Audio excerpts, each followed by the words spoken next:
Alright.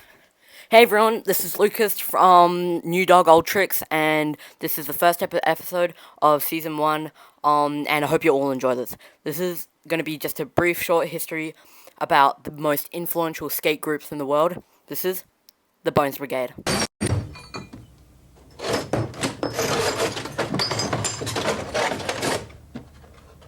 Now this is a skateboard.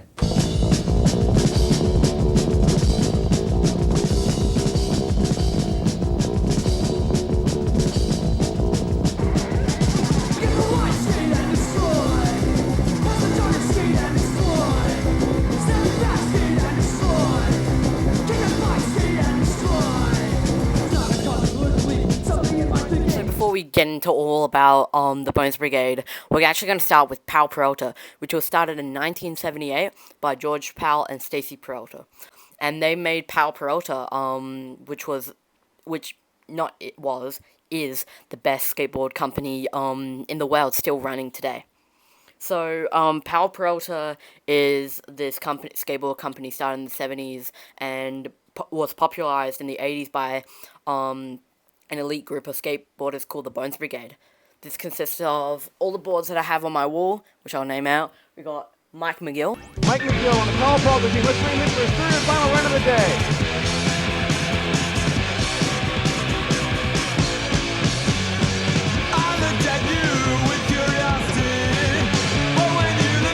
Rodney Mullen. Lance Mountain.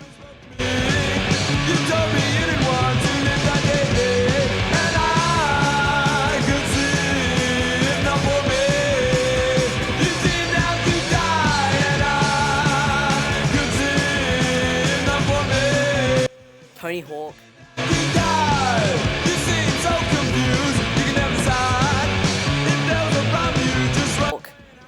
Steve Caballero. Picked up Stevie Caballero from Northern California, world champion, inventor of the Caballero and many other maneuvers. He's having a heyday in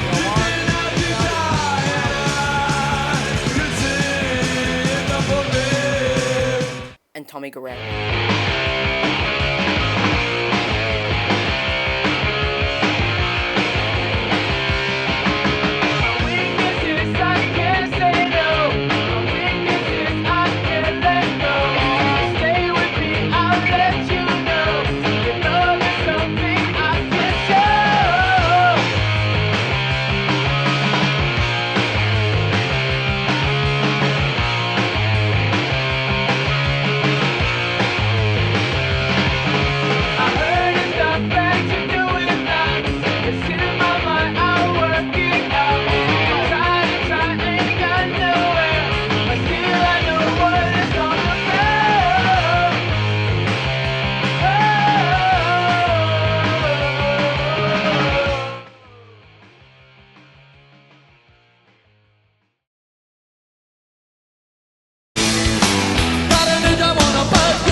Was the first ever pro and was actually never featured in any of the skate films that Powell did, which was sort of interesting. But yeah, he was absolutely insane skater. He was super smooth, and he was pretty influential. And he I think he got pro like maybe 13 or 14, and he was super duper good. And definitely a well-respected skateboarder. But the original crew, before they started all the videos, like the Bones Brigade video show, the original crew was Alan Gelfand, who invented the transition ollie. It wasn't until later when Ronnie Mullen invented the flat ground ollie with that. And then it was Ray Rodriguez, as I said, Steve Caballero, and then Mike McGill. So business was booming because it had the best skateboarders on the team, and it consisted of mainly around then when they started the first ever Bones Brigade video show in 1984. It was Steve Caballero, Tony Hawk, Mike McGill, Lance Mountain, Rodney Mullen. It wasn't until later in 1980, I'm pretty sure it was 1985, that Tommy Guerrero joined and basically innovated street skating. So it all sort of followed Lance Mountain, skating around the neighborhood and just going around skating a pool, or looking at a magazine, and then there will be like, I don't know, Rodney Mullen or Tony Hawk in a competition, and him doing like rad tricks and inventing a whole bunch of stuff like the finger flip. He was doing also his inverts and stuff like that, and I think his airwalk was first featured there, which was super cool. And because I didn't think it would be that popular because most of the modern day households didn't have VCRs, but little did they know it would get really popular and everyone would have them in the home, and then everyone would be watching it. They sold like, I think about 70,000 or 30,000, around those numbers, that they sold like thousands of copies. And literally just a year after they did Future Primitive.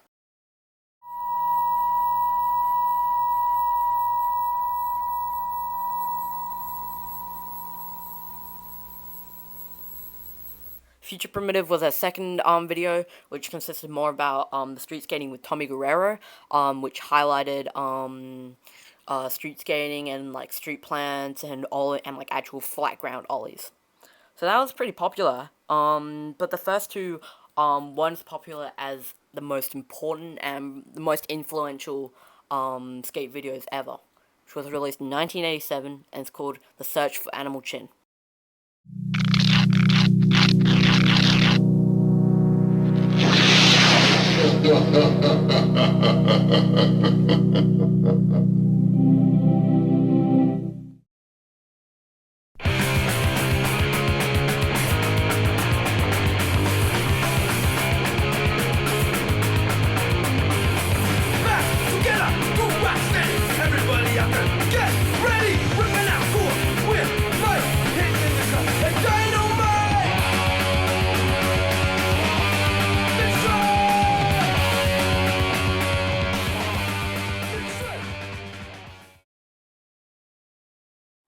The Search for Animal Chin was just some sort of cheesy skate film that followed like a storyline of trying to find fun.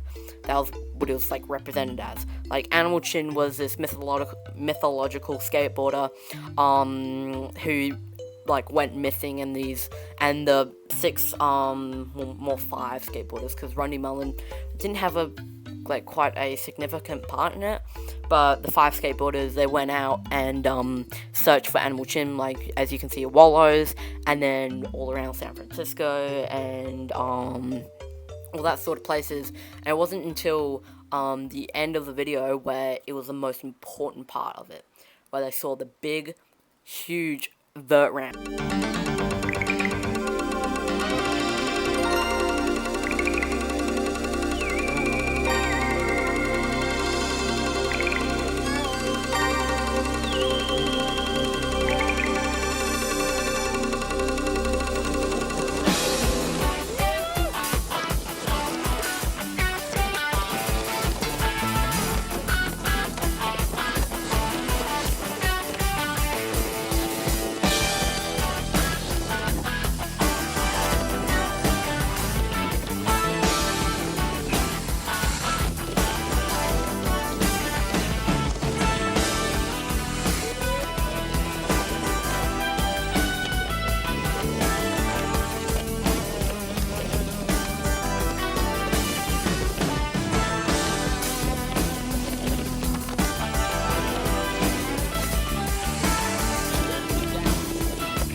So this is, the next videos were a little bit later on. Once skateboarding got a little bit, like, sort of less popular and more died down in, like, the late 80s, but hardcore skateboarders were still going on strong. And people like Mike Vallely, who got, sponsored by Pal Peralta. This was released in 1988, which was their fifth video on public domain.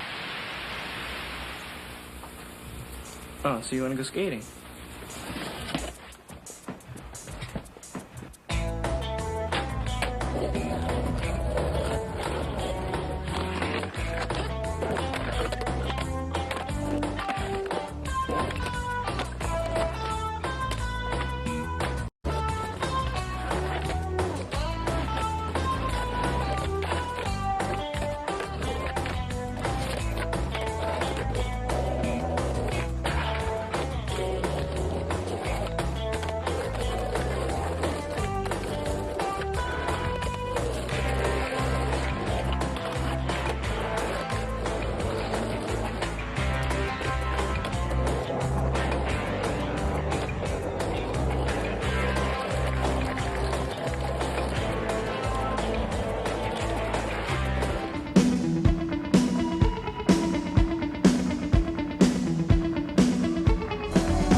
And then later on, 1989 is when Ban This was released.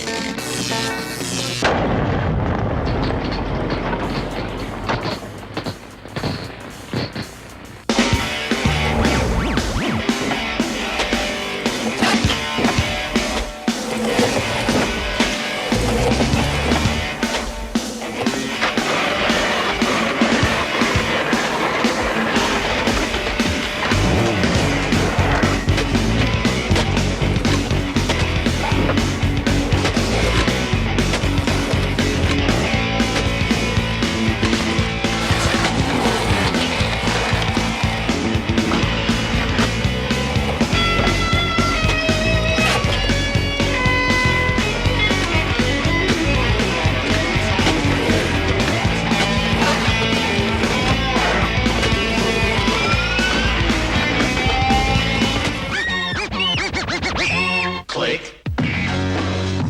Click. Click. Click. Click. Click. Click. And that's like the end of basically the Power Pro to 80s era. Basically the area that I'm most familiar with. But I hope you enjoyed that video.